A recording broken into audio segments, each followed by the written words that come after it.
La criminología es una ciencia joven, ya que como ciencia organizada e independiente ha cumplido escasamente un siglo. Como ciencia joven podría parecer que carece de historia, sin embargo nada más infundado que esto, pues la historia del mundo va unida a la historia del crimen.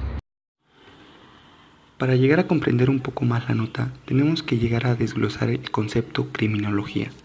Criminología es una ciencia natural y multidisciplinaria, sintética y también casual, que tiene como estudio la conducta antisocial y sus diferentes factores que influyen a la determinación de un crimen como tal. ¿Cómo nace? ¿Cómo surge la criminología? Todo se lo debemos a un joven sabio italiano que se llamó César Lombroso. Después de hacer varios experimentos, para ser exactos, más de 400 autopsias y 6.000 análisis con delincuentes, dice y crea un nuevo término llamado antropología criminal, que según para ser delincuente tienes que contar con una serie de características y ser nato por naturaleza. Es decir, que el delincuente no sería otra cosa más que un primitivo nacido con un retraso de cientos de quizás de miles de años. Después de varios años surge un nuevo precursor, el profesor italiano de nombre Rafael Garofalo, que es el primero en usar el término criminología. También añade una serie de actualizaciones para la ciencia. Mesopotamia, Código Hammurabi, Código Unificador del Imperio Babilónico, leyes civiles y penales, primera política criminológica. Los pobres no pueden estar desamparados. Surge la figura del juez, materia civil y mercantil. Egipto, escrito Haren-Haf, siglo XIV a.C., señalaba el castigo a los funcionarios corruptos. El ladrón y homicida recibían castigo de muerte. Método de identificación, odontología. Convenio de extradición hititas. Libro de los muertos, perseguida a los criminales. China. Dinastía Shang. China, dinastía Shang, 1500 a.C. Se utiliza la huella dactilar como firma para documentos, obras y propiedades. Ten cuidado de evitar los crímenes para no verte obligado a castigarlos. Israel. Biblia, Caín y Abel. Primer crimen. Castigos como lapidación. Los 10 mandamientos.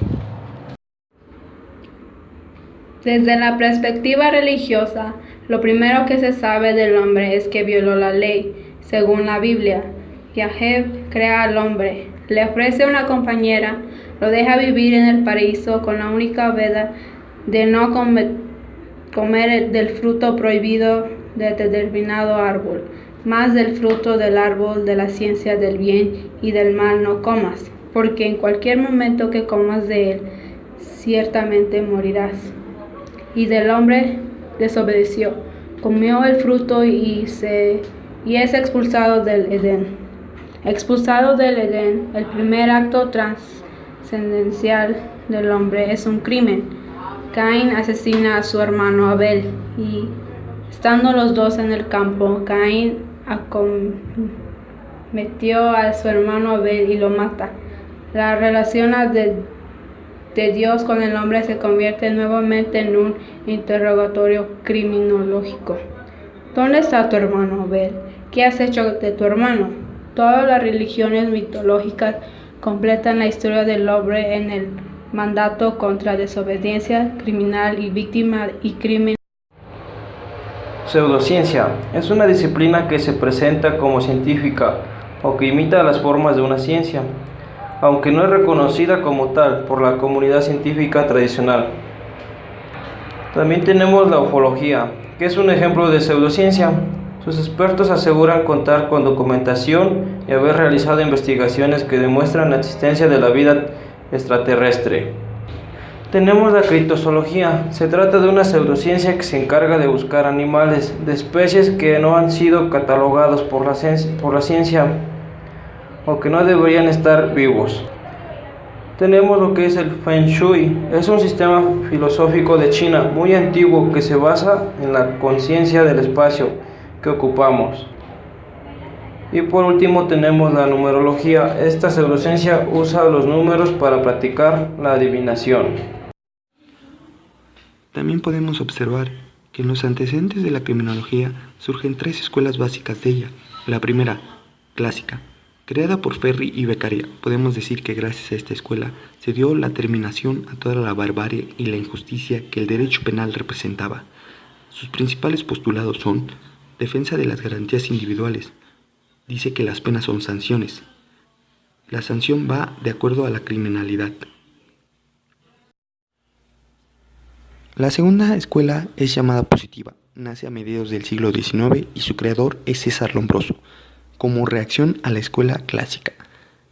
El estudio de la escuela positiva es el delincuente, el delito y su sanción. Sus principales postulados son: el derecho a imponer sanciones permanece al Estado. El delincuente es aquella persona que comete el delito por influencia del medio en el que vive.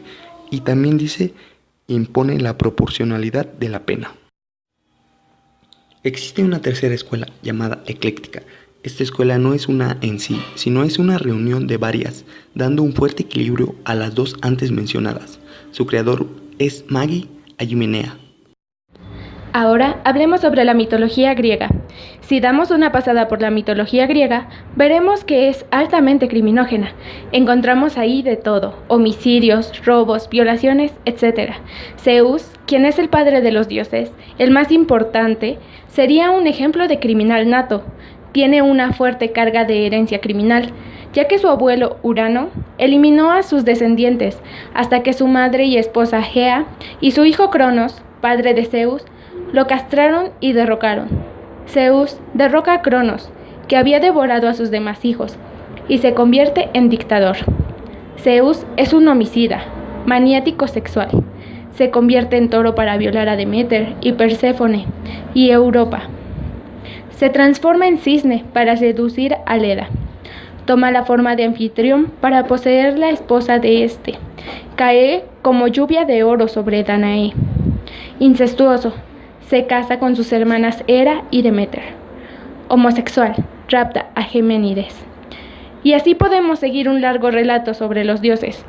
Los hombres son considerados como simples juguetes de los dioses, que se juegan una especie de macabro ajedrez con la especie humana. La responsabilidad criminal no es clara, pues la influencia divina es determinante. Pero frente a esta extraña ideología religiosa, que aparentemente justifica cualquier conducta antisocial, tenemos las primeras estructuras organizadas de pensamiento criminógeno.